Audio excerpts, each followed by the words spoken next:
I'm back to London.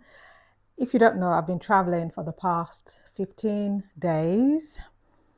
I traveled to Canada, first to Ontario, Guelph, to see my sister. Then I went from Ontario to Regina in Saskatchewan to see my brother. Then I came back to Ontario, stayed a few more days, and I'm back in London. Back to good old London. And I'm just in my kitchen. I'm a bit tired because I got back last yesterday. I've had a good night's sleep, but you know how it is when your body just feels like, okay, I should still be on holiday. I should still be somewhere else, but I'm here now. Thankfully, there's bank holiday tomorrow. Today's Sunday. There's bank holiday tomorrow, so I've got that extra day to rest before I get back to work. And yeah, every time I go to Canada now, it will always have that tinge of thinking about my mom because if you don't know, my mom passed away last year, February 29th, on a leap day, on a leap year. So very much like my mom to pass away on a day that you only get to celebrate every 4 years. You know, no fuss, but really, you cannot but remember. um, so every time I go to Canada now, while I'm on the plane, I always think about, oh my God, that conversation, that call, trying to get there and chatting with my brother and trying to be like, she's still alive. Yeah, all of that always just comes back to me every time I get on the plane. And that got me thinking about the fact that we're alive. So right here, as you're watching me, I want you to think about the fact that you're alive. You're here, you're seated, you're standing, you're walking. I'm in your headphones or you're listening to me through your speakers. The fact that you're alive. I want you to think about that, taking a moment. Because sometimes we just keep going and keep going and keep going and not think about the fact that I'm alive. I am alive. I am here. Taking a breath, a full breath, hold it in for 4 seconds.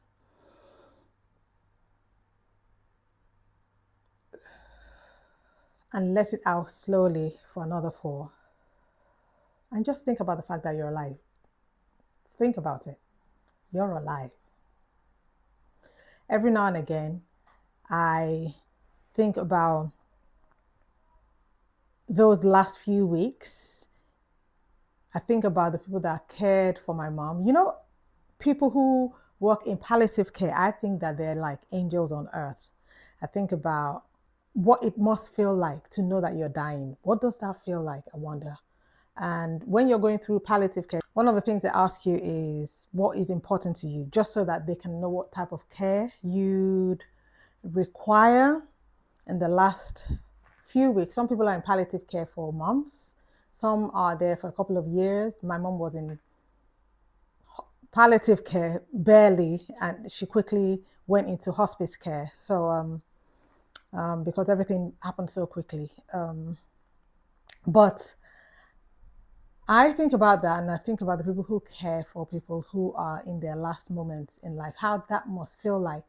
Like they must, to be a witness, they must feel like they are partaking in something really divine. To be a witness to somebody just exiting this existence, um, that must feel really special. While I was thinking about people who work in palliative care, those who care for people in the last few weeks, few months, few years of their lives, I came across a writing by a palliative care nurse called Bronnie Ware, and she writes about the 5 regrets of the dying. And that's what I want to talk about today because thinking about dying brings you in contact with the fact that you're alive. You can't separate the two: dying, living, living, dying. And I want to share 5 regrets of the dying, just so that we, the living, can learn from it. Because that's why we're still here, to learn. That has to be one of the reasons why we're still here, to learn. There has to be a lesson. There has to be a reason why you're here, 2025, alive, listening to me, taking your dog on a walk, going out to a concert, whatever it is, there has to be a reason. And one of the reasons I think that we're still here is to learn. There's a lesson in us being here, right now. Yeah? With me? One of the regrets of the dying that she mentioned is people wishing that they live a life true to themselves and not just living to please others. And I think that's a big one because If you were raised to, when you were young, to please your parents, to please your teachers, to please your boss, to please your family, to please your partner, not to disappoint, if that's your whole life, it will be difficult to live a life that is pleasing to yourself. Like choosing yourself first doesn't come natural to a lot of people.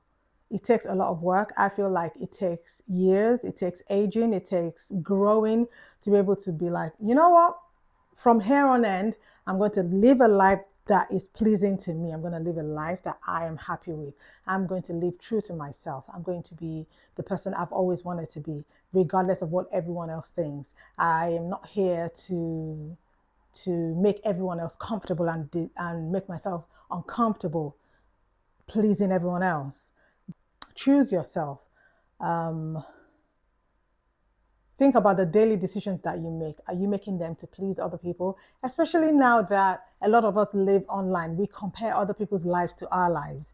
We always show the good side, the pretty side, the amazing few seconds of our lives in pictures, in a short clip. While I'm one of the people that enjoy social media, I'm here on YouTube talking to you, right?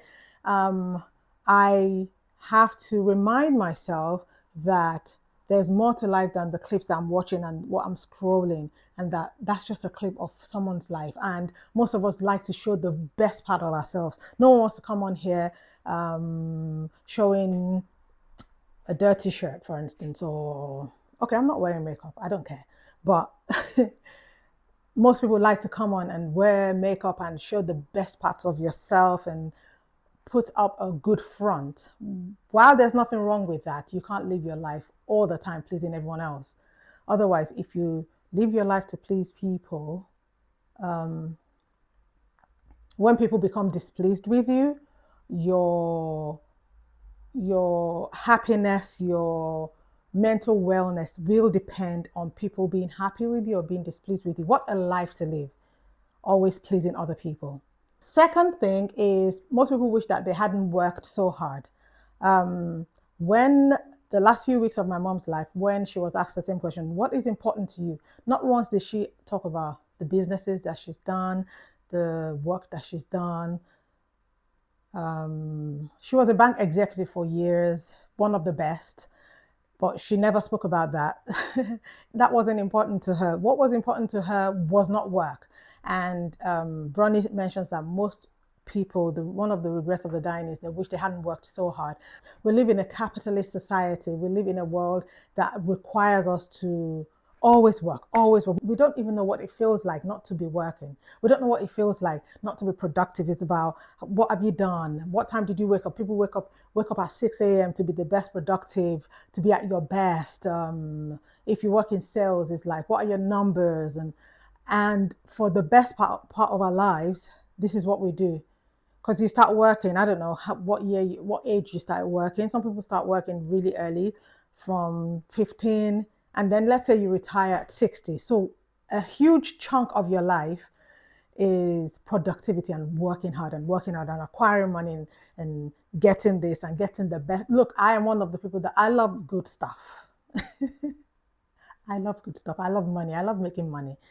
But we have to remind ourselves that this isn't all there is to life. As long as we partake and we are participants of this system that requires of us to always take and take and take and work and work and work and work to acquire and acquire and acquire, we have to remind ourselves that there's more to life and try and in the midst of that, try and make something, try and carve out a space for yourself, try and carve out some time for yourself that has nothing to do with working. Some people don't even know what to do with themselves at a weekend. If you've got like, take some time off and just stay at home and not do anything. You'll be like looking for something, sweep the floor, clean the windows, dust the chairs. You can't even sit still. And I'm talking to myself. It's like it's difficult to sit still and just take in the fact that you're alive. And that in this moment, there's nothing to measure, just the fact that you're alive and you're grateful to be here. Number 3, I wish I had the courage to express my feelings, the inability to express their feelings, like the things that they feel. And I think it's linked to number one, where you are always trying to please people. The reason why we find it difficult to express our feelings is because we don't want people to we don't want to displease others. It's like we are always managing other people's feelings before our feelings. Like, how would that person feel if I tell them that, no, actually, I do not want to go out today? People find it difficult to say no because we don't want to displease everyone else. But then we displease ourselves, not to acknowledge how we really feel. Sometimes I like sit back and just take in a breath and be like, how do you feel right now? How do you feel? Are you happy? Are you sad? Are you scared? I do that often. And I've not always done that. This is new for me. And the more you do that, the more you are aware of how you feel. As stupid and as silly as that sounds, sometimes we're not even aware of how we're feeling, how our body is feeling. Like if you're standing now, how do you feel in your body? What does it feel like? Some of us don't even know what that is, but it takes practice. If everyone expresses how they feel and not pretend, life will be a lot easier for a lot of people. You won't be pretending to be something that you're not, just because you're afraid of how people will treat you if they know the real you. If they really know how you feel, people will treat you differently, and you're scared of that. But I think it's better for you to express yourself and not hold all of that in. Let people let the chips fall where they may, and let people accept you or not accept you. Maybe they aren't your friends in the first. Maybe they really aren't your friends, and then you can make new ones. Maybe. Point four. One of the regrets of the dying is that people wish that they stayed in touch with their friends, and I think that also includes family. Sometimes you work and work and work and work, and you don't make an effort to stay in touch with friends and family. In the world that we live in, it becomes more difficult to stay in touch if you don't make an extra effort. That's why, for me, I'm like, I have to, because my siblings and I live in different parts of the world. If we don't make an effort to meet at least once a year, it's never going to happen, because it's going to be like, oh yeah, something came up. Oh, I couldn't do that. Oh, I couldn't. And before you know, you're the last weeks of your life talking about what you regret. Family isn't just about blood family. Sometimes family is the people that you choose. But are you making an effort to be with your friends, to spend time with your family? We are social beings. That's how we become the best of who we are, by spending time with our friends and our family. We are the best for it. We are the better for it.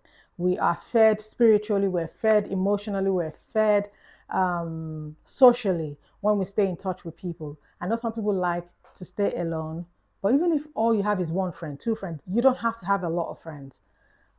Staying in touch with them, you'll be the better for it. You'll be the better for it mentally, like I said, socially, emotionally, spiritually, and you won't be in your last years of life or last weeks of life regretting that you made more effort, and that most of your time was spent working and acquiring all this wealth and all this money with no one to spend it with. And lastly, the number 5 point, I don't know what I'm doing. I'm like, number 5.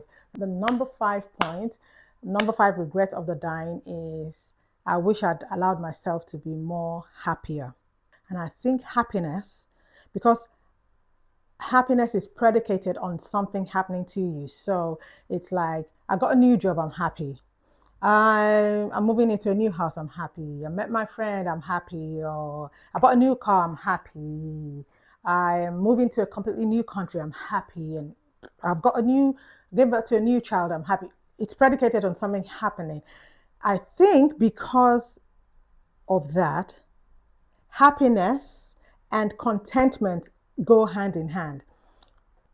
If you're always depending on something to happen before you find happiness, that means if nothing happens, you have no happiness in your life. And I think that's why contentment is a very important part. being content whether you have or you don't, being content with what you have, not comparing yourself with others, will help with your level of happiness. If that makes any sense. Knowing that where you are right now is amazing, regardless of what you're seeing around you. It's not about not being aspirational. You can be aspirational, aspire to move out of your current situation, aspire to live off the grid, aspire to buy a new, whatever that your aspiration is. Being content does not mean that your aspiration is dead, but being content means that where you are right now, even though it's a temporary situation, um, you find happiness in where you are now. And I think all the points that I've made up until now links into this happiness thing, where you have to be content. You taking time to be like, I am alive, I'm alive, I'm alive, I'm here. There's a reason why I'm here.